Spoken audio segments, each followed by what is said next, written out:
wish we'd stayed.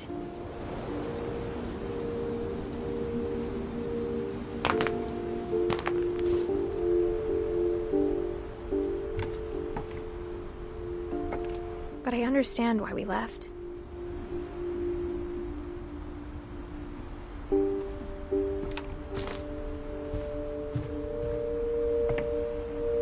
My mom ended up leaving everything behind.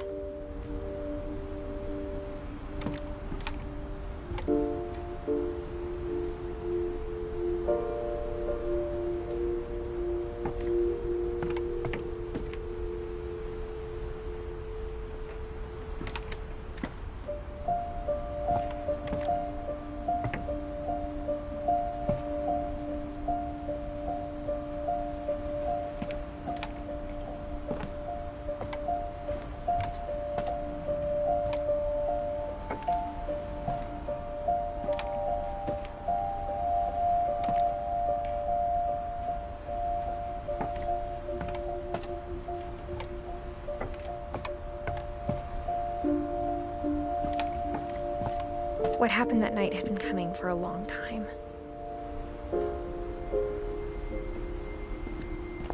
Maybe it should have come sooner.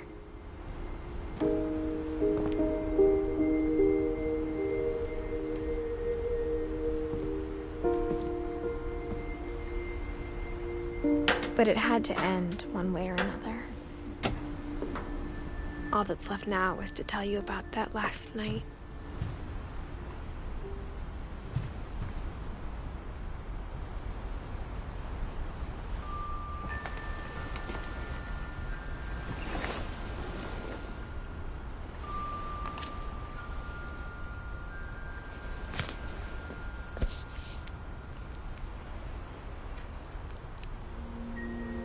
That whole last day, Edie just watched us pack and didn't say a word.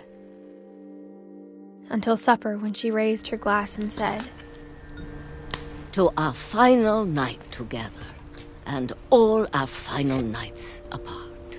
Grandma, you know what I said about alcohol. Some of your medications are very Edith, specific. I left a present for you in the hallway. Why don't you go open it? The grown-ups have to argue now. I'm sorry, you're right. We're all leaving tomorrow. Let's just enjoy our last... I'm not leaving. Edith, you're excused.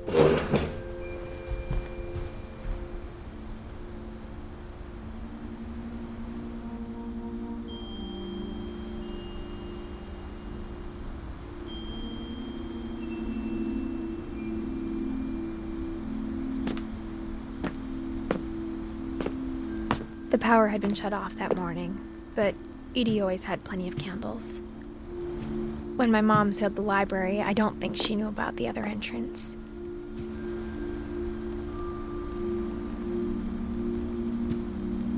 Or that Edie had a key to it.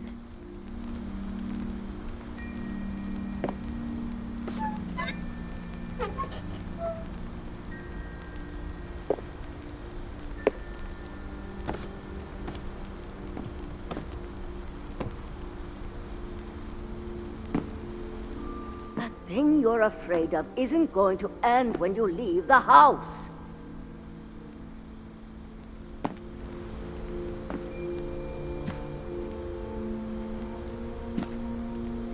Edith has a right to know these stories. My children are dead because of your stories. I think it's best if Edith and I leave tonight.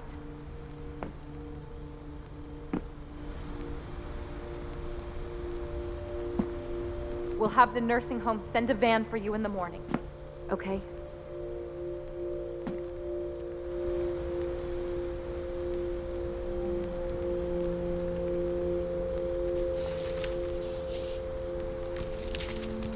Dear Edith, there's so many stories I wish I could tell you, but there's only time for one. This is about what happened on the night you were born. That night, the tide went way, way out.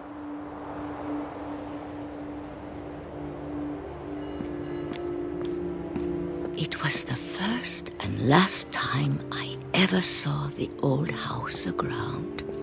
There'd been an earthquake out in the middle of the ocean. They called it the lowest tide in 1,000 years. God, it smelled awful. You know, I've seen that house every day of my life.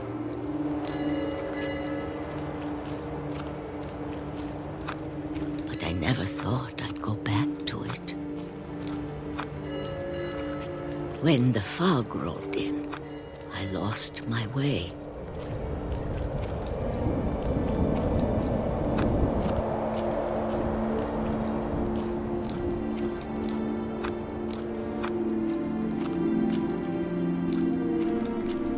I got turned around.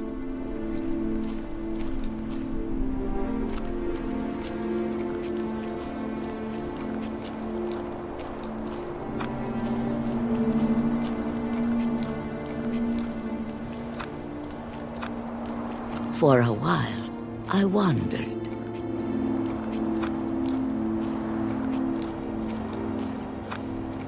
I started seeing things.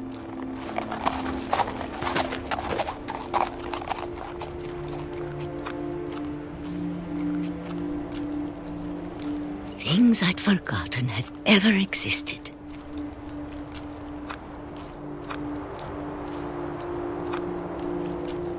But when I saw them, they felt like old friends.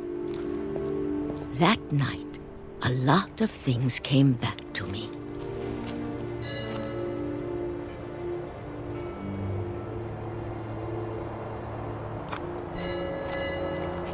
Or maybe I came back to them.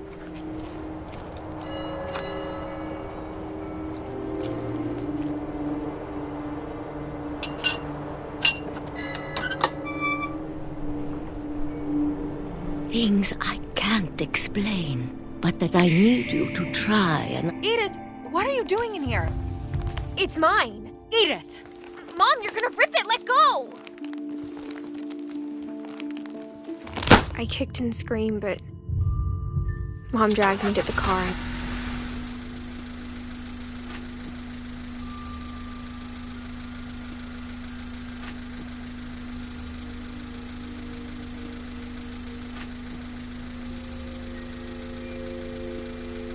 I never saw Great-Grandma Edie again.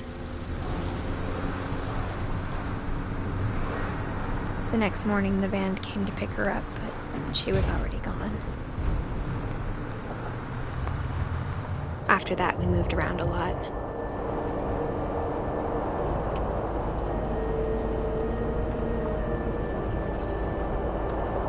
We both tried to make the best of it.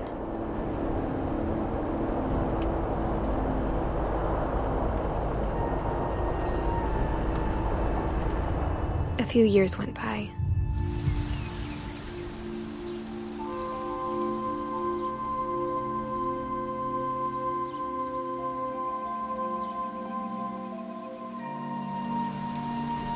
My mom didn't like to talk about it.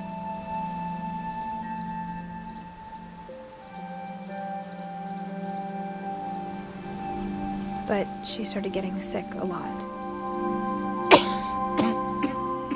The rest happened pretty quickly.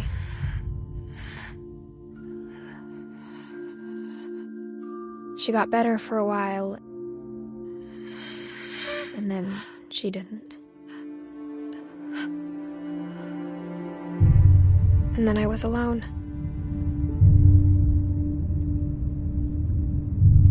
The last Finch left alive.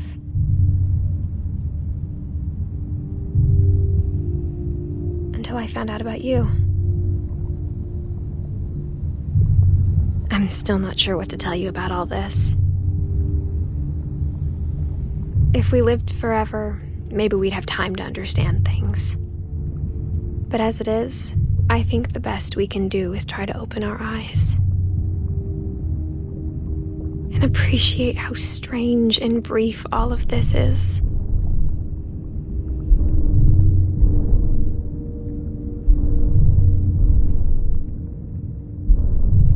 This journal was supposed to be for you.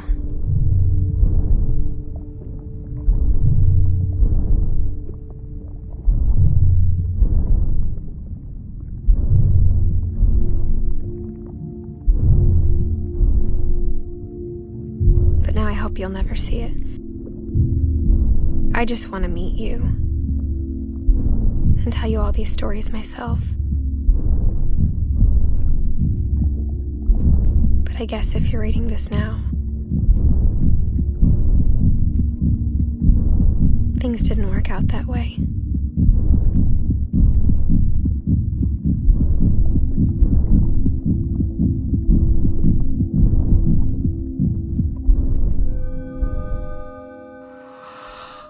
This is where your story begins. I'm sorry I won't be there to see it. It's a lot to ask, but I don't want you to be sad that I'm gone. I want you to be amazed that any of us ever had a chance to be here at all. Good luck.